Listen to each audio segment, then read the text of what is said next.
मुझे मेरा ये सवाल है कि प्लेयर्स ने अच्छा परफॉर्म नहीं करा जैसा आपने बोला, तो उन्हें बी में डाल दिया, सी में डाल दिया, डी में डाल दिया। आपके हिसाब से ए रखना चाहिए था, पैसे कम कर देने चाहिए थे। लेकिन जिन लोगों ने टीमें सेलेक्ट करी कि चैंपियंस ट्रॉफी में एक स्पिनर, अभी वहीं पे दुबई में जहाँ पे चैंपियंस ट्रॉफी हुई है वहीं पे 6 फास्ट बॉलर रखे, तो क्या उनकी सैलरीज कम नहीं होंगी? मेरा ये सवाल है कि टीमें वो गलत बनाए और सजाए प्लेयर को मिले। बासत भाई यही तो चलता हुआ आ रहा, देखें यही तो चलता हुआ आ रहा। आप देखें कि अभी आज ऑस्ट्रेलिया साउथ अफ्रीका का मैच हुआ है ना, साउथ अफ्रीका ने क्या किया, 2 स्पिनर्स खिलाए हैं स्पेशलिस्ट। ऑस्ट्रेलिया में 2 स्पिनर स्पेशलिस्ट। हम बांग्लादेश जैसी कंडीशन में, पाकिस्तान जैसी कंडीशन में, वेस्ट इंडीज जैसी कंडीशन में एक स्पिनर भी खिलाते हुए हमें तकलीफ हो रही है, तो हम जीते कहाँ पे? पहले तो हम अपने ये सोचना है कि हमारा एम क्या, हमने किस तरह चलानी है क्रिकेट, किस माइंडसेट के साथ चलानी है, हमारा होना क्या चाहिए विजन। वो मुझे चीजें बिल्कुल नजर नहीं आ रही कि हम करना क्या चाह रहे हैं। तो बस ऐसे ही है, चलता हुआ आ रहा है। और कौन, हम यही बातें 6-7 साल से चलाते हुए आ रहे हैं, तो इस पे अब क्या कह सकते हैं। आप देखें कि आपने बताया साइम, सलमान अली आगा, और तीसरा कौन है अब्रार। आपने बताया, इब्रार, तीनों फॉर्मेट खेलता है। तो वो इतनी जल्दी इनको ए में लाना, सवाई सलमान अली आगा के, मेरे ख्याल से वो भी ज्यादती थी। लेकिन ये है कि जो सेंटर कॉन्ट्रैक्ट आज अनाउंस किया है, मेरी नजर में वो मजाक है।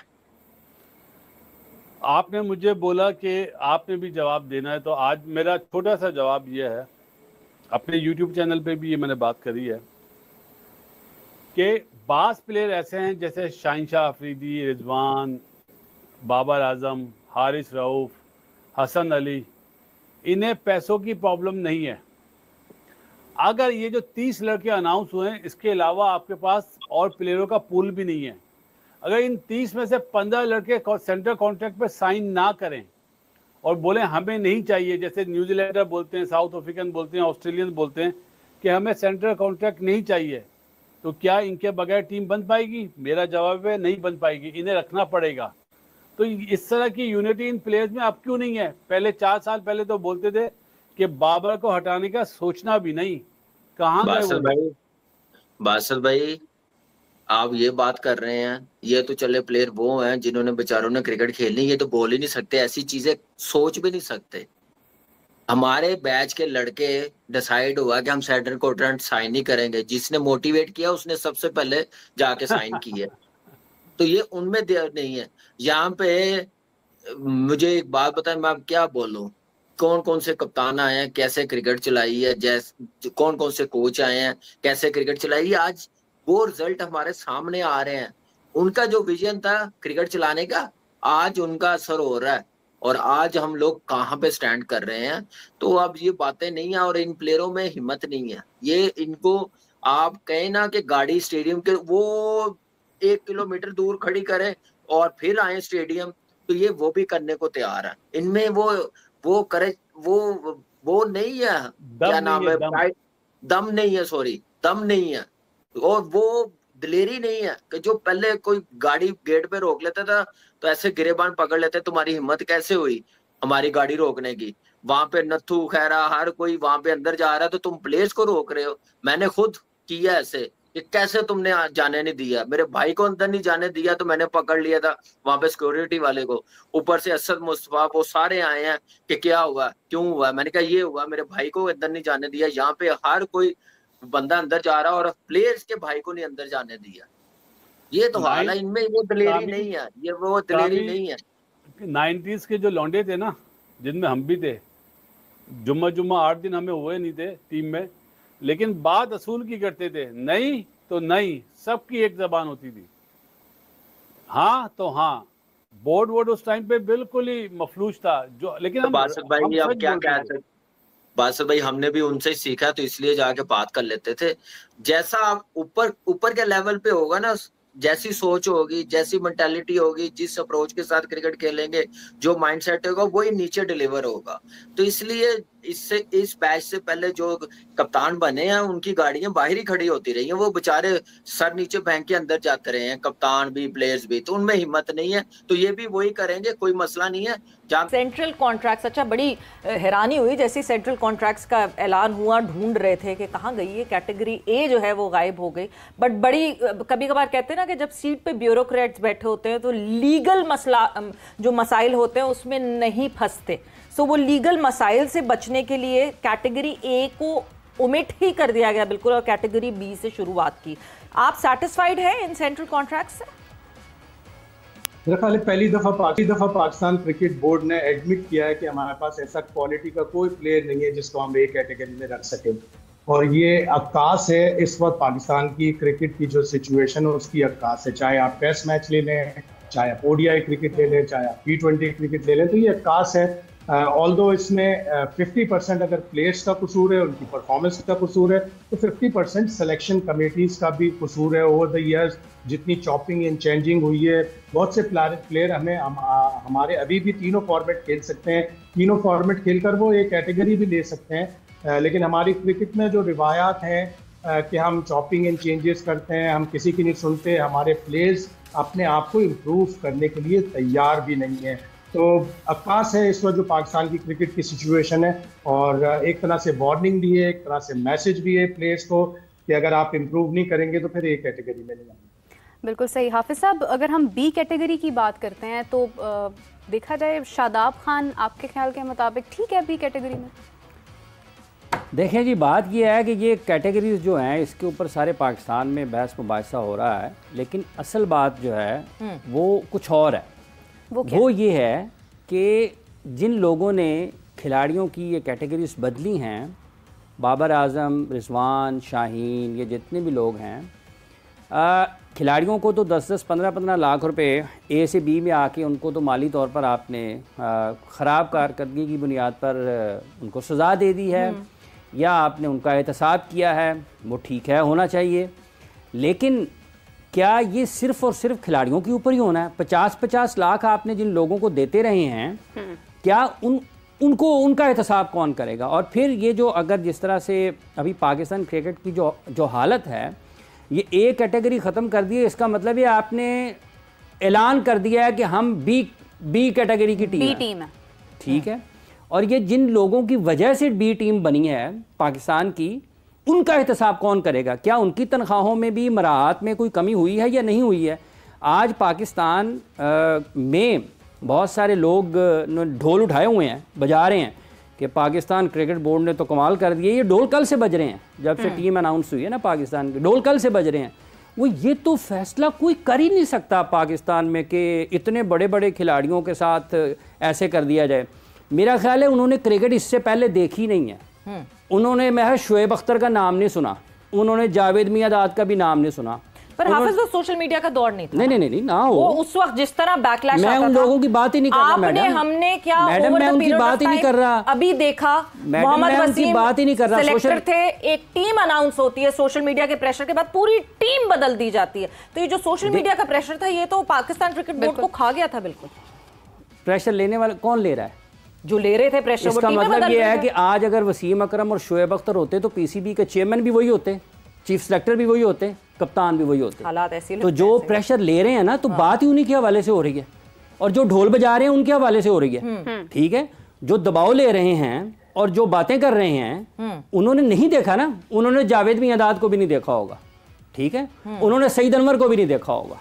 ठीक है, उन्होंने और भी पाकिस्तान के नुमाया क्रिकेटर्स को नहीं देखा होगा कि ये भी लोग ड्रॉप होते रहे हैं। उन्होंने इंतजाम को भी नहीं देखा होगा।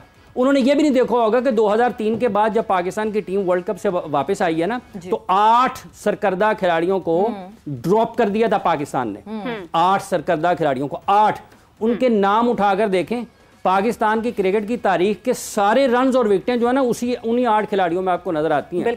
तो जो लोग पाकिस्तान क्रिकेट के फैसले कर रहे हैं और जो लोग पाकिस्तान क्रिकेट का नक्शा दुनिया को बता रहे हैं ना, वो दोनों बददियानती कर रहे हैं, वो दोनों मसलहतों का शिकार हैं, वो दोनों समझौते का शिकार हैं। ठीक है, वगरना ये कोई आपका काम, मीडिया का कभी ये काम नहीं होता कि जो कोई गलत कर रहा है आप उसकी गलती की दलील किसी और गलती के साथ दिखाना शुरू कर दें, जी उसने भी किया था तो ये भी कर रहा है। ये काम नहीं होता। मीडिया का काम ये होता है कि अगर कोई चीज कहीं पर गलत हुई है तो आप उस गलती की निशानदेही करें और उसी सही हो रही है? उसकी क्या सही हो रहा है? कुछ सही नहीं माना जाए, आप बताएं क्या? अगर आप सोशल मीडिया के प्रेशर को हैंडल कर रहे हैं, जो कि हमने पास्ट में गलती थी, वो गलती तो जो गलती सुधारी गई है उस पे भी तो बात होनी चाहिए, जो गलती हो रही है उस पे भी बात होनी चाहिए। But before we go into further debate, हम जरा आपने मुझे बताना है वैसे सही क्या हुआ देख लेते हैं। सेंट्रल कॉन्ट्रैक्ट्स में कौन कौन कहां कब कहां डिमोट हुआ, कौन प्रोमोट हुआ।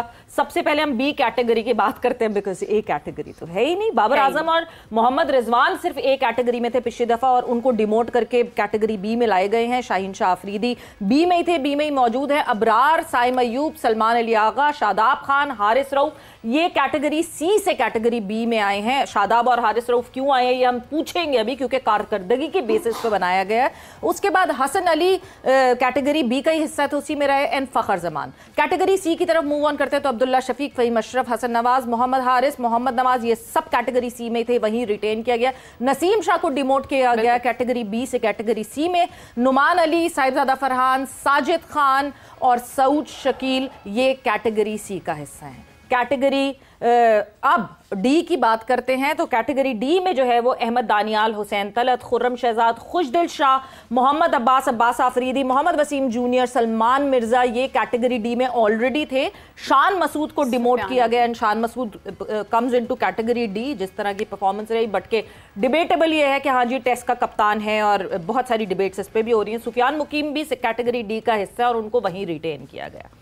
फिर एक लिस्ट ये आती है और मैं शायद साहब आपकी इस पे अटेंशन चाहूंगी, इस लिस्ट पे, जो कि ड्रॉप हो गए, जो कि पिछली दफा सेंट्रल कॉन्ट्रैक्ट का हिस्सा बने थे और इस दफा सेंट्रल कॉन्ट्रैक्ट से बाहर हो गए। आमिर जमाल, हसीबुल्ला, कामरान गुलाम, मीर हमजा, मोहम्मद अली, मोहम्मद हुरैरा, इरफान खान नियाजी एंड उस्मान खान से ही सबसे पहले शुरू कर लेते हैं शायद साहब, क्योंकि जिस वक्त उस्मान खान ने जो है वो यूएई का कॉन्ट्रैक्ट छोड़ा था उसी वक्त बहुत सारे समझदार लोगों ने कहा था कि ये बहुत बड़ी गलती कर रहे हैं कि इनके वादों पे छोड़ छाड़ के सब आ रहे हैं। And now you see Usman Khan nowhere. जी शायद साहब। देखो, जब भी सेंट्रल कॉन्ट्रैक्ट का अनाउंसमेंट होता है डिबेटेबल होता है, बहुत सी चीजें डिबेटेबल होती हैं। कुछ प्लेयरों को प्रमोशन मिल जाती है, कुछ प्लेयर गलत अंदाज में रिटेन हो जाते हैं, कुछ प्लेयर डिमोट हो जाते हैं। अब जिस तरह आपने कहा कि शादाब बहुत ही लकी है कि वो बी में अपने आप को रखे गए, वो बहुत फेवरेट है माइक हैसन का भी, सिलेक्शन कमेटी का भी, लेकिन उसको खुद ये रियलाइजेशन होनी चाहिए। शायद भाई असल में बताए ना किसका फेवरेट है, ये तो अब आए हैं। असल में फेवरेट किसका है? क्रिकेट में खेल रहा हूँ, असल में फेवरेट किसका है? फेवरेट है माइक हैसन का फेवरेट है, माइक हैसन का फेवरेट है। माइक हैसन चाहता है उसको दोबारा टीम में लाना, और ऐसा नहीं है कि वो टैलेंटेड नहीं है, टैलेंटेड है, लेकिन रीसेंट परफॉर्मेंस इतनी अच्छी नहीं है। फिर आप शान मसूद को पिछली दफा भी आपने ह्यूमिलिएट किया, आपने उसको सी कैटेगरी में रखा, लिखा साथ में subject to his test captaincy. ऐसा ना करें एक प्लेयर के साथ। अभी उसने केप टाउन में बड़ा डैडी 100 बनाया था और पाकिस्तान को ऑलमोस्ट शिकस्त से बचाया था, फॉलो ऑन से बचाया था। ठीक है, वो इतना कुछ नहीं कर सका टेस्ट मैचों में जितनी उसकी अहलियत है या जितना उससे रिक्वायर्ड था। अब आपने उसको सी से एकदम डी में ला दिया और आपने जाहिर है उसको अब आपने टेस्ट कैप्टन से भी हटाना है। तो ये सारी चीजें मतलब डिस्करेज करती हैं प्लेयर्स को और सारी चीजें, लेकिन ये बड़े ड्रास्टिक टाइम्स हैं। पूरी दुनिया में सेंट्रल कॉन्ट्रैक्ट्स इंडिविजुअल परफॉर्मेंस पे दिए जाते हैं, किसी भी बोर्ड को आप देख लें, और टीम रिजल्ट को उसमें इतना काउंट नहीं करते। इम्पैक्ट देखते हैं प्लेयर्स का, लेकिन दूसरी दुनिया की टीमों के इतने बुरे रिजल्ट भी नहीं होते जितने हमारे हैं। हम वर्ल्ड कप से फर्स्ट राउंड में दोनों वर्ल्ड कप से बाहर हो गए, हम वर्ल्ड टेस्ट चैंपियनशिप में 90 नंबर पर आए, हम चैंपियंस ट्रॉफी में पहले राउंड में बाहर हो गए। ऑल्दो कि हमारी ओडीआई में परफॉर्मेंस अच्छी चल रही थी, 10 में से हम 8 सीरीज जीते थे, 2 हारे, दोनों न्यूजीलैंड से हारे, लेकिन एकदम से डिप आ गया कि हम न्यूजीलैंड गए, वहां हम 3-0 हार गए, हम चैंपियंस ट्रॉफी में उससे पहले फर्स्ट राउंड में हार गए। तो डिप तो आई है और ये डिफिकल्ट टाइम्स हैं, अब नहीं तो फिर कब? बिल्कुल सही। हाफिज साहब, अभी आपने कहा कि शादाब में भी सिर्फ उनका फेवरेट नहीं है, किसका फेवरेट है उनके अलावा? किसी का है वो जिसको समझ आ गई, उसको पता चल गया कि माइक हैसन के अलावा जिसको होगा उसको पता चल गया कि लोगों को पता है किसका फेवरेट। माइक हैसन से पहले भी क्योंकि शादाब इन एंड आउट इसी तरह हो रहे थे, लेकिन इस तरह बगैर खेले कोई बी कैटेगरी में नहीं आ जाता होता। और हारिस रऊफ की क्या परफॉर्मेंस? नहीं, मैं परफॉर्मेंस की बात तो बाकी इसमें है किसकी? नहीं, चेयरमैन पीसीबी की अपनी क्या परफॉर्मेंस तो फिर परफॉर्मेंस हारिस रऊफ की परफॉर्मेंस आपको ऑस्ट्रेलिया में 22 साल बाद वनडे सीरीज जितवाई, उसका बेस्ट बॉलर था, इसीलिए उसको आपने रोका। हाँ, वो आपको टेस्ट मैच में अवेलेबल नहीं है, तो अब इस तरह की सेंट्रल कॉन्ट्रैक्ट होने चाहिए कि उन प्लेयर्स को ज्यादा अहमियत दी जाए जो तीनों फॉर्मेट के लिए अवेलेबिलिटी अफिशियल। शाहिद साहब, टेस्ट मैच की अवेलेबिलिटी, कामरान गुलाम आपको ड्रॉप होते हुए दिख रहे हैं। मतलब एक लड़का जिसने डोमेस्टिक में धबाधब दरवाजे खटखटाए एंड इवेंचुअली वो टीम में आते हैं, वो उसके बाद जो है फिर वो ड्रॉप होके बाहर निकल जाते हैं। ये जो ड्रॉप की लिस्ट है, इसमें आपको लगता है कि बहुत सारे प्लेयर्स हैं जिनके साथ ज्यादती हुई है? इरफान खान नियाजी की हम बात कर लें, मोहम्मद हुरैरा, मतलब यहाँ तो एक बहुत क्लियर मैसेज जा रहा है कि डोमेस्टिक में जो करना है करते रहो, हम सिर्फ उनको देखेंगे जो ग्लिटरी नाम है। नहीं, हमारे प्लेयरों का एक बड़ा ड्रॉबैक ये भी होता है कि आते हैं बड़े कम तराक से स्कोर करते हैं, डेब्यू में सेंचुरी की, उसके बाद एकदम पीछे चला गया, एक कदम आगे आते हैं 4 कदम पीछे जाते हैं। वेस्ट इंडीज की सीरीज में, साउथ अफ्रीका की टेस्ट सीरीज में बड़ा डिसअपॉइंट किया केजी ने, और फिर केजी की फील्डिंग के ऊपर भी बड़ा सवालिया निशान होगा। हुरैरा इन पिचों का champion, first season 924 run, highest in a debut season, फिर अगले सीजन में 1000 रन। उसको थोड़ा इंतजार करना पड़ा, वो टीम के साथ चलता रहा, श्रीलंका भी गया, वहां भी उसे चांस नहीं मिला। यहाँ वेस्ट इंडीज के खिलाफ चांस मिला। अगर एक अच्छा प्लेयर है जिसने डोमेस्टिक में रन के अंबार लगाए, तो वेस्ट इंडीज की 4 सीरीज में इस तरह आउट नहीं होता जिस तरह मोहम्मद हुरैरा आउट हुआ। और आप अब कल मैं हाफिज इमरान को सुन रहा था, बाबर आजम और उनकी आउस्टर पे जो चैंपियंस ट्रॉफी और उसके लिए नहीं है, बड़े बोल्ड डिसीजन है, ये बहुत ही बोल्ड डिसीजन है। आज तक बाबर आजम को किसी ने नहीं बताया था कि तुम स्पिन पे हल्के हो रहे हो, आज तक बाबर आजम को किसी ने बताया था कि तुम्हारा स्ट्राइक रेट कम है। 2 सीजन उसने वाइटलिटी ब्लास्ट खेला समरसेट के लिए 2019 और 2020। 2 मैचों के बाद कोच ने उसके बुला के कहा कि मेरे पास 120 का स्ट्राइक रेट नहीं चलेगा। वो 2 सीजन बाबर आजम 146 के स्ट्राइक रेट से खेला, तो उसको कोई बताने वाला होता। अब हैसन ने पब्लिकली उसे बताया कि तुम्हारे स्ट्राइक रेट पे तुम्हें काम करना है। पिछले 25 T20 इनिंग्स में उसका जो स्ट्राइक रेट है 4 पॉइंट ऊपर गया है, तो वो उसको 15-20 भी इंप्रूव कर सकता है, लेकिन उसको कोई बताने वाला होता। फिर उसका जो टेस्ट का शायद साहब कोई बताने वाला नहीं था, या वो सुनने वाले नहीं था। एग्जैक्टली, वो सुनने वाला भी नहीं था। ये बात बिल्कुल 100% करेक्ट है आपकी। हमारे प्लेयर तो सुनने के लिए तैयार नहीं होते। कोई उन्हें प्रैक्टिस में बता रहा होता है कि नो बॉल हो रही है, तो नो बॉल को झड़क देते कि नहीं हमें मत बताओ। इस तरह के प्लेयर, टैलेंटेड प्लेयर, जब अगर इस तरह करेंगे तो फिर आगे नहीं जाएंगे, एक कदम आगे। हुरैरा ने बहुत डिसअपॉइंट किया 4 इनिंग्स में वेस्ट इंडीज की। फिर आप बाबर आजम को जो स्पिन बॉलिंग का कहा है, मैं आपको फैक्ट्स बताऊं, 6 दफा प्रभत जयसूर्या पे आउट हुआ है बाबर आजम, 5 दफा नेथन लायल पे आउट हुआ है, 4 दफा महाराज पे आउट हुआ है। इसी तरह वाइड बॉल क्रिकेट में आए तो आदिल रशीद पे मुसलसल आउट हुआ है, मोइन अली पे आउट, यानी फेलियर हमें स्पिन में तो नजर आ रहा है। शायद साहब, आपकी ही बात को अगर मैं कंटिन्यू करूं तो अबरार की परफॉर्मेंस क्या कोई बहुत एक्स्ट्राऑर्डिनरी थी, और क्योंकि उनको मौके मिलते रहे तो वो बी कैटेगरी में है, लेकिन सुफियान मुकीम को मौका नहीं मिला तो वो डी कैटेगरी में। ये इरफान खान ऐसा ही है कि आप इरफान खान बिल्कुल ऐसा ही है। इरफान खान नियाजी भी एकदम से फेवर से आउट हो गया, हालांकि उसने अच्छा शो किया था। उसने वनडे में न्यूजीलैंड में बड़ी अच्छी बॉलिंग की। वो बॉलिंग भी करेगा तो वो अपने आप को मजीद इंप्रूव भी करेगा, उसकी परमानेंट पोजीशन भी आएगी। हम एकदम से प्लेयरों को लाते हैं और एकदम से निकाल देते हैं। ये भी हाफिज साहब एक सवाल भी कर रहे हैं, हाफिज साहब का पूछना है कि इरफान खान नियाजी कौन है? कौन है? खिलाड़ी है मेरे ख्याल से। तो किसका है? पाकिस्तान टीम, डार्विन में पाकिस्तान की टीम खेल रही है, उसका कप्तान है। तो ये सेंट्रल कॉन्ट्रैक्ट में नहीं है। ये सऊद शकील कौन है? कौन है सऊद शकील? सऊद शकील को हमने एकदम से वनडे से भी बाहर कर दी। पाकिस्तान का टेस्ट मैच का, टेस्ट फॉर्मेट का, मुस्तकबिल का कप्तान उसको कहा जाता है। वो कहाँ है? तो ये इसपे ये तो मेरिट पे फैसले हुए ना। जो मैं सोशल मीडिया पे पाकिस्तान के बड़े बड़े जय्यद उलमा को देख रहा हूँ आज जो लिख रहे हैं, उनके मुताबिक तो मेरिट पे पाकिस्तान में क्रिकेट में तो ऐसा कभी नहीं हुआ। डार्विन में आपकी टीम खेल रही है, उसका कप्तान आपके सेंट्रल कॉन्ट्रैक्ट से बाहर है, ठीक है। सऊद शकील ने जहां आपने उसको खिलाया है उसने रन्स किए हैं, उसकी टेस्ट मैच की एवरेज उठा के देखें, और आपने उसको किस कैटेगरी में डाला हुआ है, ठीक है। फिर इसमें ये मीर हमजा कौन है? इसका क्या कसूर है? क्या कसूर है इसका? लेकिन मेरिट पर किया ना पाकिस्तान क्रिकेट बोर्ड ने। मेरिट होता है, कसूर ये कि इसको कोई शादाब की तरह पसंद नहीं, ठीक है। हाँ, ये भी उसका। और इसमें पाकिस्तान क्रिकेट बोर्ड ने आज अपनी प्रेस रिलीज जारी की ना, तो उन्होंने कहा कि कुछ नए खिलाड़ी आए हैं। ये कौन हैं? फ़हीम अशरफ कोई नया है?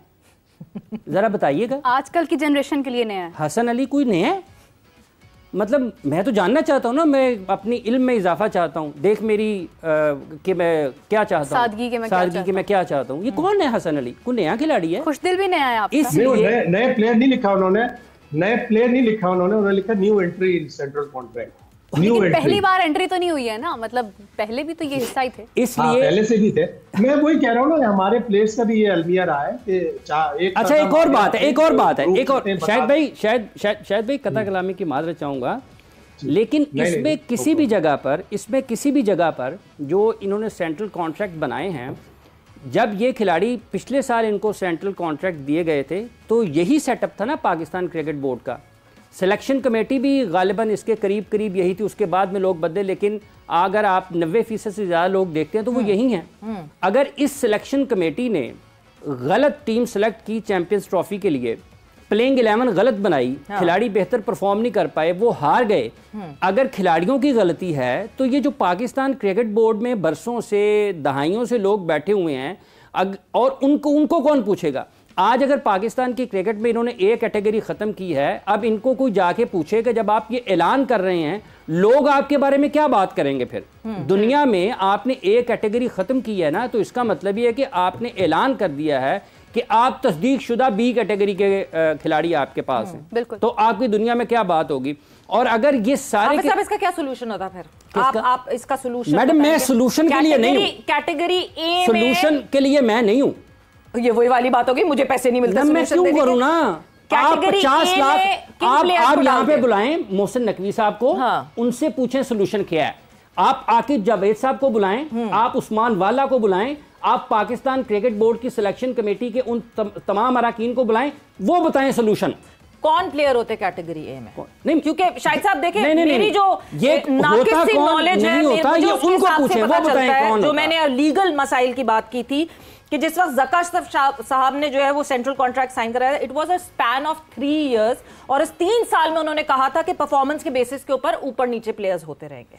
अब कैटेगरी ए का अमाउंट नहीं तब्दील कर सकते, यानी कम नहीं कर सकते अमाउंट, वहां लीगैलिटीज में आके पाकिस्तान क्रिकेट बोर्ड फंस जाता। Correct me if I am wrong Shahid साहब। सही बात है, बिल्कुल कि लीगल मैटर्स होते हैं, लेकिन उस वक्त भी जो 3 साल का दिया था, 3 साल के लिए कहीं भी दुनिया में कॉन्ट्रैक्ट नहीं होते। किसी प्लेयर का फॉर्म डिप करता है, किसी प्लेयर का फॉर्म बेहतर होता है, जो आउट होते हैं सेंट्रल कॉन्ट्रैक्ट से वो अपना दरवाजा खटखटाते कि नहीं भाई हम भी हैं, हमें भी ले लो सेंट्रल कॉन्ट्रैक्ट में। तो इसमें हमेशा डिबेट होती रहेगी, और इसी तरह अगर अच्छी हेल्दी डिबेट होती रहे और फिर उसमें बहुत से लोग इसको सॉल्व भी कर लेंगे, नहीं हाँ ये लोग वाकई सही बात कह रहे हैं, हम 2-3 ऊपर, इसमें कोई हर्ज नहीं होता, आप अपनी गलती मानते। लेकिन मैं तो ये कह रहा हूँ कि पिछले 1.5-2 साल से हमने अपना एहतसाब ही नहीं किया। T20 वर्ल्ड कप से पाकिस्तान की टीम फर्स्ट राउंड में बाहर हो गई, ना कोच आया ना कप्तान आया, बताते कि क्या वजह है। एक ऐसी टीम जिसने वनडे में ऑस्ट्रेलिया में 22 साल बाद हराया, साउथ अफ्रीका को उनकी तारीख की पहली बार व्हाइट वॉश किया, वो एकदम से कैसे टिप कर गई कि 2 टूर्नामेंट से फर्स्ट राउंड में बाहर हो गई, चैंपियंस ट्रॉफी से 3-0 न्यूजीलैंड से हार गई। कप्तान कह रहे हैं मेरे पास इख्तियार नहीं है, अब फिर कप्तान कहेगा कि माइक हैसन सारे शॉट्स मार रहा है, मुझे तो कुछ भी इख्तियारात नहीं है ओडीआई। शाहिद साहब मैं कतई कलामी की माजरत चाहती हूँ, लेकिन ऑस्ट्रेलिया की विन पर मेरा एक छोटा सा कंसर्न है, वो ये है कि ना तो ऑस्ट्रेलिया के तमाम बेहतरीन खिलाड़ी उस वक्त खेल रहे थे, और हमारे सिर्फ 2 ही खिलाड़ियों की वजह से बॉलिंग और बैटिंग में हमें मामूली सा एज हासिल हुआ, जिसका फायदा लेकर हम वो जीत गए थे। उसकी बेस पर हम ये नहीं कह सकते हैं कि हमारी वो टीम भी 100% परफेक्ट थी, और उन खिलाड़ियों का क्या कसूर है जो उसका हिस्सा ही नहीं थे, जिन्हें मौका ही नहीं मिला। बिल्कुल ऐसा ही है, लेकिन साथ ही साथ ऐसा नहीं है कि ऑस्ट्रेलिया ने अपनी अच्छी टीम नहीं खिलाई थी। ऑस्ट्रेलिया ने ओडीआई में अच्छी टीम खिलाई थी, हम T20 में उनसे हार गए, सीरीज हार गए, फिर हम साउथ अफ्रीका में गए, ठीक है उनका एक आध प्लेयर नहीं था, लेकिन south Africa is a very difficult team. आज जिस तरह उन्होंने ऑस्ट्रेलिया को हराया, वो बहुत ऊपर जाने वाली टीम है। तो हमने साउथ अफ्रीका को हराया, लेकिन एकदम से फिर हमारी टीम अपने होम ग्राउंड पर क्यों ना तो ट्राई सीरीज जीत सकी, ना चैंपियंस ट्रॉफी के दूसरे राउंड में जा सकी। तो ये चीजें हैं जो आके जवाब बताएं, अपनी अकाउंटेबिलिटी पेश करें कि नहीं ये हमसे यहाँ गलती हुई थी। आकिब जावेद से ही सवाल है, उस वक्त हेड कोच थे, कि वो आए और बताएं कि यार क्या हुआ हमारी ओडीआई टीम को। अभी हम वेस्ट इंडीज में एकदम से एक मैच, एक वनडे हार गए, एक T20 हार गए, तो कोच तो उसको जस्टिफाई कर रहे हैं कि हम बड़े क्लोज हारे हैं। तो अगर इस तरह ये सब चीजें चलती रही और हम अपनी सेल्फ असेसमेंट नहीं करते रहे तो हमारी टीम, हमारी क्रिकेट और भी नीचे जाएगी। सो इन सेंट्रल कॉन्ट्रैक्ट से आपको लगता है कि असेसमेंट हुई है?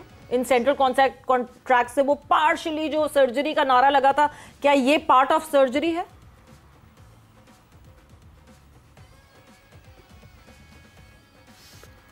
शाहिद साहब नहीं, इतना ज्यादा नहीं है। असेसमेंट जरूर होती है, डाटा वाले लोग हैं, सारी परफॉर्मेंस लेके आते होंगे, सारा डाटा वो कलेक्ट करके लेके आते होंगे, पूरे उनके डाटा एनालिस्ट हैं। लेकिन कहीं ना कहीं किसी प्लेयर के साथ ज्यादती हो जाती है, कहीं ना कहीं किसी ना किसी प्लेयर के साथ। जब आप सेंट्रल कॉन्ट्रैक्ट अनाउंस करते हैं, आप आके डिटेल प्रेस कॉन्फ्रेंस करें कि ये है इस कैटेगरी में तो क्यों है, ये है इस कैटेगरी की, हमारे यहाँ आके जवाब ही नहीं देते। प्रेस रिलीज किया, ये तक मेंशन नहीं किया कि हमने एक कैटेगरी क्यों हटाई। बिल्कुल सही। हाफिज साहब, अगर हम सेंट्रल कॉन्ट्रैक्ट को देखते हुए एशिया कप का हमारा जो स्क्वाड अनाउंस हुआ है उसकी बात करें तो इट मींस कि ए कैटेगरी में तो अनफॉर्चुनेटली हमारा कोई भी प्लेयर नहीं खेल रहा है ही नहीं हमारे पास, लेकिन हमारा जितना भी स्क्वाड है वो बी, सी, डी के दरमियान है। तो क्या ये एक बेहतरीन फैसला है कि आप एशिया कप नज़दीक है और आपने ए में किसी को भी कंसिडर नहीं? देखिए, ये चीज़ें ना बदल जाती हैं, ये दर्जाबंदियाँ आपकी सारी की सारी असरअंदाज होती हैं खेल में नताइज के ऊपर। अगर पाकिस्तान एशिया कप में बहुत अच्छा खेलता है तो फिर ये कोई नहीं याद रखेगा जी क्या हुआ है, फिर ये बात होगी कि इनको क्यों नहीं डाला गया है कैटेगरी में। डिपेंड करता है कि जब पाकिस्तान एशिया कप खेलने के लिए जाता है, पाकिस्तान की टीम नताइज कैसे देती है। अगर नताइज अच्छे आएंगे तो ये कैटेगरियाँ क्या मानी रखती हैं। अगर ये हरा देते हैं दुनिया की बेहतरीन टीम, एशिया की बेहतरीन टीमों को वहाँ पर जब खेलते हुए, अफगानिस्तान के खिलाफ अच्छा खेलते हैं, इंडिया के खिलाफ अच्छा खेलते हैं, जीत जाते हैं, सारी टीमों को हराते हैं वहाँ पर, तो बेमानी हो जाएंगी सारी की सारी चीज़ें। ठीक है, और अल्लाह करे कि पाकिस्तान अच्छा खेले, पाकिस्तान की टीम अच्छे नताइज दे, इनफरादी तौर पर खिलाड़ी अच्छा खेल लें, इज्तिमाई तौर पर पाकिस्तान टीम के नताइज अच्छे आएँ, तो ये सारी चीज़ें बिल्कुल बदल जाएंगी और लोग इन्हीं प्लेयर्स के बारे में ज़्यादा बेहतर अंदाज में गुफ्तगू होने लग जाएगी। हो सकता है कि वहाँ पर स्पिन भी अच्छी खेल ले, स्पिन खेलते हुए अच्छे दिख जाएं लोग। But coming back to that point again Hafiz, जो हम बात कर रहे थे, कैटेगरी ए में आपको कौन दिखता है कि कौन प्लेयर होना चाहिए? देखिए, मेरा मसला कैटेगरी है ही नहीं सवेरा। फिर क्या मसला? देखिए, मसला ये है कि आपकी क्रिकेट जब एक इदारा जाती सतह के ऊपर जवाल का शिकार है ना, तो ये पेपर बेमानी है। अगर आपका इदारा ठीक काम कर रहा होगा ना, देखिए ये तो मजलूम है ना खिलाड़ी, एक तरह से कि इनका फैसला किसी और के इख्तियार में है। इनका फैसला मजलूम कैसे हैं? ये खिलाड़ी तो फील्ड में जाके इनको मजलूम नहीं है। सऊद शकील मजलूम नहीं है, मीर हमजा मजलूम नहीं है। आपने सारे खिलाड़ियों की बात की है ना। हम एक पूरे हम देखें इंडिविजुअली, जिस तरह शाहिद साहब ने भी कहा, किसी के साथ ज्यादती होगी, किसी के साथ फेवरेटिज्म होगी, वो हमें दिख रहा है, इस सेंट्रल कॉन्ट्रैक्ट में दिख रहा है। बट ये खिलाड़ी मजलूम नहीं है, क्योंकि जब इन खिलाड़ियों को मौका मिला, क्या इन्होंने उस लेवल पे परफॉर्मेंस दी? कोच जितने बदलते जाएं, क्या कोच जाके फील्ड में बैटिंग करेगा इनकी जगह या बॉलिंग करेगा इनकी जगह? ये जो भी होगा ना जी, जब आपका निज़ाम ठीक चल रहा होगा ना, तो लोग कभी भी अपने हुदूद से, इख्तियारात से तजावुज़ नहीं करेंगे। जो करेंगे उनको पता होगा कि आपका एहतसाब होना है। वो कौन शख्स था जिसने 2023 में जब ये सेंट्रल कॉन्ट्रैक्ट की मुहिम चल रही थी तो उसको लीड कर रहा था कि 3 साल का होना चाहिए, आईसीसी के रेवेन्यू में से भी हमें जो है ना वो मुनाफा आना चाहिए, उसका भी तो बताएं ना। इंजमामुल हक साहब थे, तो पूछें उनसे, फिर वो बताएं ना आके कौम को। उनका काम नहीं है बताना, वो बताएं। नहीं, वो तो ये बोर्ड इस वक्त का करंट बोर्ड कहेगा, हमारा तो उनसे कोई लेना देना नहीं है, लेकिन वो हमारे साथ। इसलिए मैं जो अर्ज कर रहा हूँ वो ये है कि ये बुनियादी तौर पर जो पाकिस्तान क्रिकेट बोर्ड में बैठे अफसरान हैं, जो लोग हैं, जो फैसले कर रहे हैं, इसका मतलब ये है कि वो भी डी कैटेगरी के हैं। सैलरीज उनको डी कैटेगरी की नहीं मिल रही है, बिल्कुल। तो ये सैलरीज ए कैटेगरी की ले रहे हैं। कमा कोई और रहा है, कमा कोई और रहा है, ठीक है, खा कोई और रहा है, तो ये जुल्म नहीं है तो क्या है? ये जुल्म नहीं है तो क्या है कि वो पैसा जो अब मोहम्मद हुरैरा पर लगना है, वो पैसा जो कामरान गुलाम को मिलना है, वो पैसा जो मीर हमजा को मिलना है, वो पैसा जो इरफान खान नियाजी को मिलना है, वो साहब काली ऐनक लगा के कमरे में बैठे हुए हैं, कमरे को बाहर से भी ताला लगा हुआ है, कोई अंदर भी नहीं आ सकता, और वो खा रहे हैं। ये कौन साहब है? वो सर वो एक है शाहिद साहब। ये जो बात कर रहे हैं हाफिज, वैसे बोर्ड ऑफ गवर्नर्स की जो मीटिंग हुई थी उससे जो ऑब्वियसली बड़ी कमज़ोर सी खिड़कियां, वो दीवारें हैं पाकिस्तान क्रिकेट बोर्ड की, बाहर आ जाती हैं खबरें। सो उसमें जो है एक तरफ कॉन्ट्रैक्ट, सेंट्रल कॉन्ट्रैक्ट्स को लेके बजट की भी बात हुई थी और सेंट्रल कॉन्ट्रैक्ट्स के अमाउंट को बढ़ाया गया था।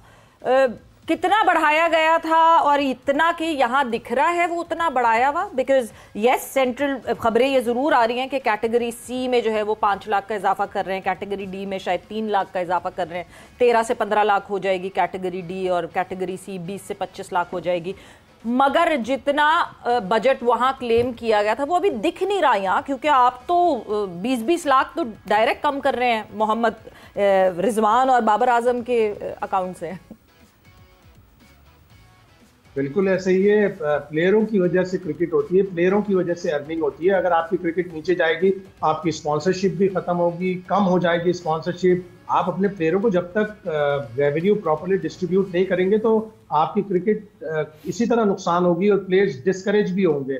तो इजाफा होना चाहिए, रेगुलर इजाफा होना चाहिए, लेकिन प्लेयर्स को भी साथ ही साथ अपना एहतसाब करना चाहिए कि क्या हम एक कैटेगरी के हम अफोर्ड करते हैं, हम उसके ऊपर पूरा उतरते हैं या नहीं उतरते हैं। 2-3 प्लेयर ऐसे, जिस तरह अभी हाफिज कह रहे थे कि 2-3 प्लेयर ऐसे हैं जो आपको तीनों फॉर्मेट में खेलते हैं। आपने अपने प्लेयरों को तीनों फॉर्मेट खिलाया भी नहीं। शाहीन शाह अफरीदी अगर व्हाइट बॉल क्रिकेट खेल रहे थे तो एकदम से उन्हें रेड बॉल से आपने हटा दिया। नसीम शाह को आपने एकदम से रेड बॉल से हटा दिया। तो आप अपने एक जो सबसे बड़ी लैकिंग है ना पाकिस्तान की, 2 बड़ी लैकिंग है। एक तो प्लेयर्स यूनियन नहीं है जो प्लेयर प्रॉब्लम जाके करे और क्रिकेट बोर्ड से वो निकाले, करवाए, उनको कन्विंस करे। और नंबर 2 ये कि हमारे यहाँ एक हाई परफॉर्मेंस मैनेजर होना चाहिए। ऑस्ट्रेलिया में पैट हावर्ड थे, रिकी पॉन्टिंग तक पैट हावर्ड से डरता था, माइकल क्लार्क तक पैट हावर्ड से डरता था कि यार ये असेसमेंट करके हमें बता रहा है सारी सब चीजें। उसकी जगह आया बैन ओलिवर, वो भी अच्छी उसी तरह की ऑस्ट्रेलिया की क्रिकेट को लेके चल रहा है। इंग्लैंड में मो बोबार्ट थे जो अब आरसीबी में आए और अभी फिर दोबारा इंग्लैंड जा रहे हैं, उनकी जगह दूसरा आदमी आया। तो वो लोग रेगुलरली अपनी असेसमेंट करते रहते हैं। हमारे यहाँ ना तो पाकिस्तान क्रिकेट बोर्ड के ऑफिशियल्स की असेसमेंट होती है, ना ही प्लेयर्स की होती है, ना ही कोचेस की होती है। इसी तरह अल्लाह भरोसे सारा काम। हमारे तो टेस्ट मैचेस भी 10-10 महीने के गैप के बाद होते हैं। हाफिज साहब, अगर हम इसी बात को कंटिन्यू करें तो जिस तरह टेस्ट मैच की बात हो रही है, बिल्कुल ऐसे ही है। जाहिर आपकी टीम, खिलाड़ी जिस तरह से ड्रॉप कर दिए जाते हैं, अचानक से पता चलता है कि ये हैं ही नहीं टीम के अंदर। इसी तरह से अगर हम एशिया कप की बात करें, भारत का भी स्क्वाड अनाउंस हुआ और भारत का स्क्वाड अगर आप देखें तो आपको लगता है कि पाकिस्तान का स्क्वाड 3 मैचेस मुतवक्के हैं कि हमारे हो सकते हैं। क्या हमारा स्क्वाड इतना कैपेबल है कि वो इनसे फाइट करेगा? देखिए, अगर तो अच्छी क्रिकेट खेलते हैं आप, 3 मैचेस का मतलब ये है कि आप फाइनल में जा रहे हैं, एक दूसरे को देख रहे हैं। ठीक है, तो उसके लिए तो आपको पूरा टूर्नामेंट अच्छा खेलना पड़ता है। और अगर आप पूरा टूर्नामेंट अच्छा खेलेंगे तो फिर आप फाइनल भी खेल सकते हैं। लेकिन अगर आप अच्छी क्रिकेट नहीं खेलेंगे तो फिर फाइनल में आपको, और इसमें भी सिर्फ इंडिया को हराने के बाद आप फाइनल नहीं खेल सकते हैं, आपको और भी टीमों को हराना है, तब जाकर आप उस एक मैच का जिसके बाद आप एशिया के फाते हो सकते हैं उसका हिस्सा बनेंगे। पाकिस्तान हरा तो किसी को भी सकता है। देखिए, ये जो T20 क्रिकेट है, ये 4 बॉल आपके मैच का नक्शा बदल सकते हैं। अगर फर्ज कर लें आखिरी 4 बॉलों पर आपको 18 रन चाहिए, 3 छक्के लग गए तो आप मैच जीत जाएंगे, ठीक है। अगर आपको शुरू के ओवर में 3 विकेटें मिल जाती हैं तो आप मैच में इस तरीके से हावी हो जाएंगे कि मुखालिफ टीम वापस नहीं आ सकेगी। छक्के लगाएगा कौन और विकेटें लेगा कौन? तो हम कौन सा भी मैच हो गया जो देख रहे हैं ये मुस्तकबिल की मफरूज़े के ऊपर बात हो रही है ना, कि ये हो सकता है। तो ये पॉसिबिलिटी है, इम्कानात हैं इसके, और ऐसा हुआ है। शाहीन ने आउट किया था ना जब 152 पे 10 विकेटों वाला मैच है, उसके अलावा भी मुख्तलिफ वक्तों पर उन्होंने आउट किए हुए हैं। रिजवान और बाबर ने मुख्तलिफ वक्तों पर रन्स भी किए हुए हैं, ठीक है। अबरार ने, हारिस ने विकेट, जैसे अभी शाहिद साहब बता रहे थे ऑस्ट्रेलिया की हारिस रऊफ की कारकर्दगी का, तो उन्होंने पढ़ी हुई हैं पाकिस्तान ने।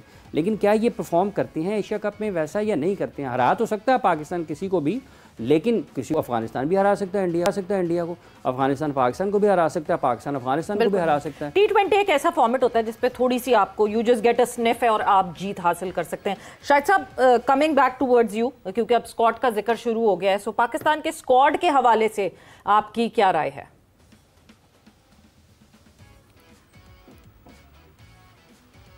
जी शाहिद साहब, आप हमें सुन सकते हैं?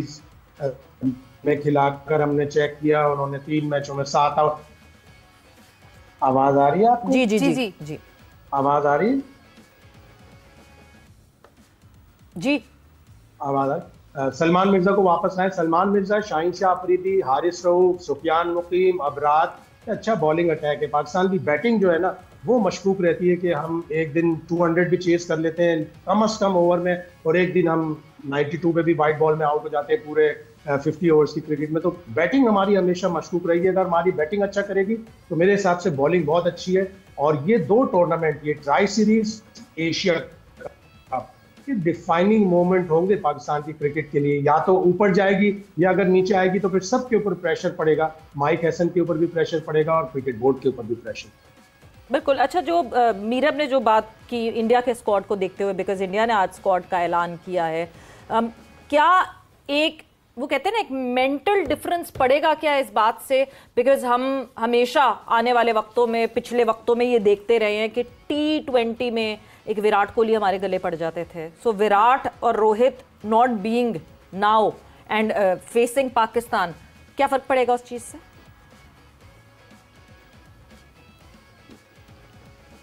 थोड़ा बहुत पड़ेगा फर्क, इसलिए कि विराट कोहली जब भी पाकिस्तान के खिलाफ खेलता था ना, वो एक उसकी अलग ही एक बैटिंग नजर आती थी, अलग ही एक विल पावर उसकी नजर आती थी। लेकिन स्टिल इंडिया का सिस्टम इतना अच्छा है कि उनकी टीम रोहित शर्मा, विराट कोहली और जडेजा के बगैर भी इतनी अच्छी होगी और हमें बड़ा बड़ा टफ टाइम देगी। अभी जिस तरह उन्होंने टेस्ट सीरीज इंग्लैंड में खेली, कमाल की खेली। उनका सिस्टम इतना अच्छा है कि उनके पास बैकअप ऐसे प्लेयर आते हैं। हमारा सिस्टम सैडली इतना बुरा है। आप देखें हैदर अली कहाँ पे है, हैदर अली के साथ खेलने वाला यशस्वी जायसवाल, अब उसके 6 टेस्ट 100 हैं। रोहेल नजीर 2 जूनियर वर्ल्ड कप खेले, उनके साथ 2018 में शुभमन गिल वर्ल्ड कप खेले थे। आज शुभमन गिल कहाँ है? रोहेल नजीर ने 2 या 3 T20 इंटरनेशनल एशियन गेम्स के खेले थे, मीनिंगलेस मैचेस खेले थे। तो हमारा सिस्टम इतना खराब है। इंडिया का सिस्टम इतना अच्छा है कि उनकी रिप्लेसमेंट प्लेयर्स भी कोहली, रोहित शर्मा और अजय जाडेजा को भुला देंगे, रविंद्र जाडेजा को भुला देंगे। बिल्कुल सही। हाफिज साहब, व्हाट इज योर टेक?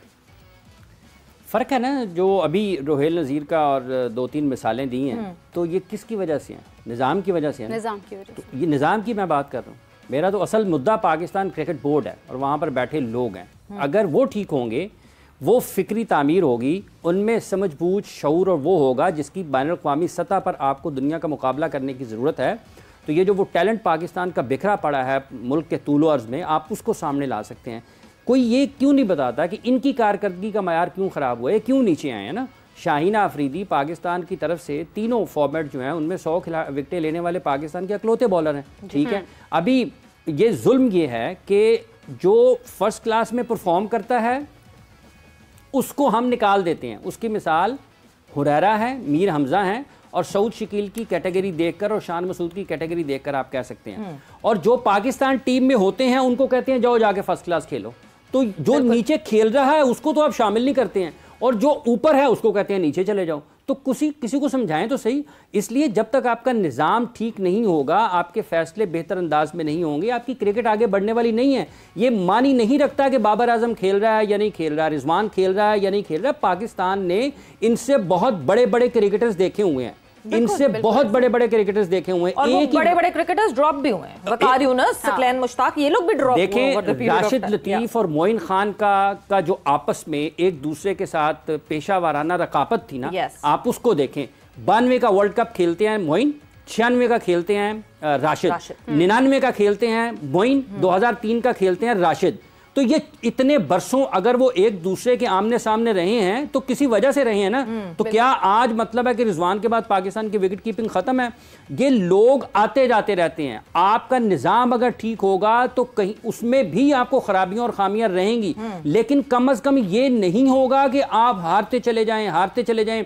अच्छा भला खिलाड़ी सिस्टम में आता है, पाकिस्तान टीम के कोचिंग स्टाफ के पास आता है और जब वो जाता है तो वो खुद भी परेशान हो रहा होता है कि मैं जब यहां पर आया था तो क्या था, जब मैं यहां से निकल रहा हूं तो क्या हूं। ठीक है, खिलाड़ी आप बदली जा रहे हैं, कभी किसी को ला रहे हैं, कभी किसी को बाहर कर रहे हैं, लेकिन जो असल को निकालें तो सही ना कि यार ये कौन है, जिसकी वजह से इतनी तबाही हो रही है। कोई देखे तो सही जाके। इसलिए जब तक आपका निज़ाम ठीक नहीं होगा उस वक्त तक आपका मामला ठीक हो नहीं सकते हैं, और उसके लिए आपको अपनी सोच को बुलंद करने की ज़रूरत है। ये पाकिस्तान की टीम 9वें नंबर पर है और पूरे मुल्क में शोर है जी, रिजवान को निकाल के अच्छा कर दिया है, और बाबर वापस आ रहा है, एशिया कप में खेलेगा या नहीं खेलेगा। तो वो लोग उन्होंने सही पीछे लगाया हुआ है। वो जो ऊपर बैठे हुए हैं जिनकी ज़ात को कोई फ़र्क नहीं है, देखिए उनके तो बैंक बैलेंस भी बढ़ गए हैं, उनकी ज़िंदगियों में भी आसाइशियाँ आ गई हैं, लेकिन इस मुल्क का जो नौजवान, इस क्रिकेट पर जुल्म, इस मुल्क के नौजवान पर जुल्म है, इस मुल्क के मुस्तकबिल पर जुल्म है। और उस होते जुल्म को देखकर ना इस पे वक्त नहीं ज़ाया किया जा सकता कि ए कैटेगरी में कौन है, बी कैटेगरी में कौन है। जब आपका सिस्टम ठीक होगा, ये वही मुल्क है ना जहां पे सकलैन मुश्ताक, और यार देखें तो सही, राशिद खान और सकलैन मुश्ताक, एक और नाम मेरे ज़हन में आ गया, राशिद खान अगर आज के दौर में होते ना, आज के दौर में दूसरा किए बगैर इतना अच्छा ऑफ स्पिनर आपको कम नजर ही नहीं आएगा। लोग ग्रेम स्वान की बात करते हैं ना, शायद भाई ने कवर किया होगा, अरशद खान, उसके बगैर उनको देखें, उनकी बॉलिंग देखें, ठीक है। इसी मुल्क में एक ही वक्त में एक तरह के कई खिलाड़ी मौजूद होते थे जो किसी भी वक्त पाकिस्तान की टीम में आ सकते थे। तो कुछ ना कुछ तो उस वक्त ठीक था ना, उनको जगह नहीं मिलती थी क्योंकि इतने अच्छे खिलाड़ी इटसेल्फ टीम में होते थे। बट फिर शायद भाई बस यहाँ पे हम वाइंड अप करेंगे इस डिस्कशन को, बट उससे पहले एक चीज बहुत इंपॉर्टेंट हाफिज ने यहाँ पे जो बात की है कि अगर मोहम्मद रिजवान विकेट कीपर हैं तो कोई और विकेट कीपर पैरेलली नहीं हो सकता। एक बात बार बार की जाती है बाबर आजम और मोहम्मद रिजवान की कैप्टनसी के टेन्योर में कि इन्होंने प्लेयर्स बनने नहीं दिए वो प्लेयर्स जो इनकी स्टेबिलिटी को चैलेंज कर सकते थे। तो इसमें इनके अलावा इसका मतलब ये कि पूरा बोर्ड शामिल हो गया था, पूरा निज़ाम चलाने वालों का कसूर है। कोचेस भी हैं उसमें सिलेक्शन कमेटी भी है, उसमें हमारे जो कप्तान हैं उनके भी सारे कसूर है कि उन्होंने अपनी अथॉरिटी को चैलेंज ही नहीं होने दिया। आप बताएं ना, किससे पहले बाबर आजम को किसने कहा होगा कि तुम्हारा स्ट्राइक रेट नहीं है, तुम स्पिन पे हल्के जा रहे हो? किसी ने नहीं कहा। ये कोच है। और अब मुझे लग रहा है जिस तरह उसने इतने बोल्ड डिसीजन लिए, और अपनी उसने जब न्यूजीलैंड में कोच बना था उस वक्त भी उसने बड़े डिफिकल्ट डिसीजन लिए थे। तो टीम अच्छी होनी चाहिए, हमें अपने निज़ाम से और मजीद बाबर आजम पैदा करने चाहिए और मजीद रिजवान पैदा करने चाहिए, और जो मौजूदा बाबर आजम और जो मोहम्मद रिजवान है उनको भी जाकर डोमेस्टिक क्रिकेट में मुख्तलिफ कंपटीशन में अपने आप को इम्प्रूव करना चाहिए। अच्छे प्लेयर हैं, अगर वो अपने आप को इम्प्रूव करेंगे, Babar Azam should come as a stronger player than before, जिस तरह उसके ऊपर बातें हुई हैं। लेकिन उसको कोई मसला है, कोई प्रॉब्लम सता रही है। विराट कोहली को किसने निकाला उसके रट से, जो 3 साल उसने सेंचुरी नहीं बनाई? MS धोनी ने निकाला, और उसकी बीवी ने उसको निकाला, उसने जिससे शादी की थी अनुष्का शर्मा ने। तो बाबर आजम को भी अब मशवरा है कि अच्छी सी लड़की से शादी करें, वो उनको सेल्फ कॉन्फिडेंस देगी, वो उनको उनकी कॉन्फिडेंस में बनेगी और उनको आगे लेके जाएगी। तो मुझे उम्मीद है कि ये जो ट्राई सीरीज और एशिया कप है, इससे पाकिस्तान की कम से कम T20 टीम का टर्न अराउंड आएगा। शायद साहब आपने ना जब हसन कोचिंग माओ वाले मशवरा दे दिया है कि मेरा लड़का सुधर नहीं रहा, उसकी शादी करा दो तो सुधर जाएगा, वो बिगड़ा हुआ है तो शादी करा दो। तो ये तो वो वाली बात है। बट सवेरा आप भी मिसेज हो, आप भी कॉन्फिडेंस देती होगी अपने मियाँ को, हाफिज की मिसेज भी देती होगी। मेरी मिसेज तो मेरा सबसे बड़ा कॉन्फिडेंस है। जब आप किसी रट में होते हो, जब आप किसी प्रॉब्लम में होते हो, तो आपको एक ऐसा इंडिविजुअल अपना कंपेनियन चाहिए होता है जो आपको उस रट से, उस मुश्किल फेज से निकाले। यकीनन निकालेगा, और यकीनन हमें स्ट्रॉन्गर बाबर आजम मिलेगा। मुझे उम्मीद है इन दोनों टूर्नामेंट से कि यकीनन इसमें शायद सब उनके वालिद हैं उनको कॉन्फिडेंस देने के लिए। एक कंपेनियन ज्यादा अच्छा जरूरी होता है, वो वाइफ। तो शाहिद साहब थैंक यू, बहुत बहुत शुक्रिया। और जाते जाते ये आपने कही कि टफ डिसीजन जरूर माइक हेसन और आकिब जावेद लेते हुए दिख रहे हैं, मगर पाकिस्तान क्योंकि भरमार है पाकिस्तान में, उससे तो हम इनकार नहीं कर सकते। नहीं, ये भी एक मिसकंसेप्शन है। अच्छा, बात ये है कि ये जो कॉन्ट्रैक्ट हैं, ये डिसाइड करने वाले जो हैं, क्या वो क्वालिफाई करते हैं कि वो ये कैटेगरीज को डिसाइड करेंगे अबाउट द प्लेयर्स? आपने तो एग्जामिनर को ही सवाल का निशान बना दिया कि भाई आपका जो पर्चे चेक कर रहे हैं वो नंबर कैसे दे रहा है। आपका जो डायरेक्टर इंटरनेशनल क्रिकेट है, उसकी जो डिग्री है वो होटल मैनेजमेंट की है। जो आपका पहले चीफ ऑपरेटिंग ऑफिसर था और आजकल वो आपके सो कॉल्ड बड़े ब्रांड पाकिस्तान सुपर लीग, जिसका हमने बेड़ा करके रख दिया है, उसको हेड कर रहा है, वो एक लॉयर है। और जो चीफ ऑपरेटिंग ऑफिसर है इनकम्बेंट इस वक्त पाकिस्तान क्रिकेट बोर्ड के, वो एक ब्यूरोक्रेट है। और जो डायरेक्टर डोमेस्टिक क्रिकेट है वो भी एक ब्यूरोक्रेट है। एक तो ये पार्ट है। अच्छा जी, दूसरा पार्ट ये है कि हमारी मिसप्लेस्ड प्रायोरिटीज़ हैं। Unfortunately people are not realising कि इंटरनेशनल क्रिकेट और क्रिकेट जो है, जिसमें जो एक नैरेटिव बनाते हैं मॉडर्न क्रिकेट, वो तो एक दकियानूसी नैरेटिव बनाया था। एक्चुअली इन्होंने बाहर निकालना था बाबर आजम को, मोहम्मद रिजवान को।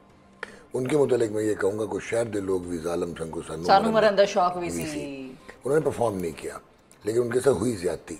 उनकी जो उनकी इंटरनलाइज प्रॉब्लम्स थी, उनको एक्सटर्नलाइज आप देख रहे हैं, जो लैक ऑफ परफॉर्मेंस उनसे हुई, तो नो जस्टिफिकेशन कि वो उनको आप जस्टिफाई नहीं कर सकते। But as Rashid Latif said day before yesterday कि बाबर आजम आज भी एक टांग पे इन लोगों से बेहतर है विदाउट परफॉर्मिंग, जो उसकी रिप्लेसमेंट्स आप लेके आए हैं। नंबर 1। नंबर 2, एक मिसकंसेप्शन क्रिएट किया गया, और वो ये क्रिएट किया गया कि जो आपकी ये इन्होंने जी मॉडर्न क्रिकेट खेलेंगे T20, स्ट्राइक रेट्स की बात करते हैं आकिब जावेद बैठ के और माइक हैसन बैठ के। कभी किसी ने पूछा कि फ़खर जमान का आजकल स्ट्राइक रेट 115 का है, खुशदिल शाह का 107 का है, ठीक है, जो आपके शायद साइम अयूब है जिनका 137 का है, और 138 का मोहम्मद हारिस का है, जो हिलती हुई गेंद या जहाँ पे ब्रेक हो वो चलते ही नहीं। और इनको यही डिफ्रेंसिएशन नहीं है कि 130 प्लस साहिबजादा फरहान का भी है जी, और 150 प्लस हसन नवाज का है। The only good thing that has happened, नाम ही काफी है स्पीडो स्पीड। हाँ, लेकिन उसने अभी इवॉल्व होना है। अच्छा। वो अभी टेस्ट होगा जहाँ पे सीमिंग कंडीशंस होंगी या जहाँ पे ब्रेक होगा, लेकिन वो मॉडर्न क्रिकेट के करीब है। ठीक है। अच्छा, व्हाट अबाउट मोहम्मद रिजवान? अच्छा, मतलब उनकी क्या वाइट बॉल के डेज आर ओवर? मैं अब उस तरफ आने लगा। हाँ, आप वो वाहिद क्रिकेट बोर्ड हैं जो अपना तमस्खुर खुद उड़वाता है। Echt, doe die camera serieus weg, want ik word er een beetje gek van. Dit voelt als code rood. Wat wil je doen dan? Maar serieus. Je weet pas of je iets leuk... क्योंकि technically one day के कप्तान हैं, T20 के नहीं है। आपकी Pakistan team का ये हालात हैं कि जो टेस्ट क्रिकेट का कप्तान है उसकी टेस्ट क्रिकेट में जगह नहीं बनती, जो वनडे इंटरनेशनल का कप्तान है उसकी वनडे इंटरनेशनल में जगह नहीं बनती, जो T20 का कप्तान है वो कम्प्लीटली इररिलेवेंट है उस फॉर्मेट से, जगह तो दूर की बात है। ठीक हो गया, एक तो ये हो गया सलमान आगा। अच्छा, क्योंकि हमारे दिल में इंटेलेक्चुअल डिसऑनेस्टी, हम इंटेलेक्चुअल डिसऑनेस्ट डिसीजंस लेते हैं। आपको एक इंटरेस्टिंग सिनेरियो बताता हूँ कि शादाब खान साल पहले 15 मैचों में 3 आउट किए हुए थे उन्होंने सारे मिला के। फिटनेस उनका कंसर्न है, अभी भी वो फिटनेस पे बाहर है। बांग्लादेश में आपके पास 2 स्पिनर्स थे जो कि ए स्पिनर्स हैं, T20 के लिए कह रहा हूँ, सफियान मुकीम और Saad Ibrar. Ibrar is the best white ball spinner in Pakistan. और आप उनको ड्रॉप करते रहे, क्यों यार? वो परफॉर्म ना कर जाएं। अगर वो परफॉर्म कर देंगे तो अब शादाब खान को वापस कैसे लाएंगे? और शादाब खान का कनेक्शन क्या? माइक हैसन कहाँ से? इस्लामाबाद यूनाइटेड से। शादाब कहाँ से? इस्लामाबाद यूनाइटेड से। तो ये मोर और लेस पाकिस्तान यूनाइटेड की टीम, इस्लामाबाद कप्तान पाकिस्तान यूनाइटेड की टीम नजर आती है आपको। अच्छा, अब आप आगे चलें तो शादाब का आज और रीइंफोर्स हो गया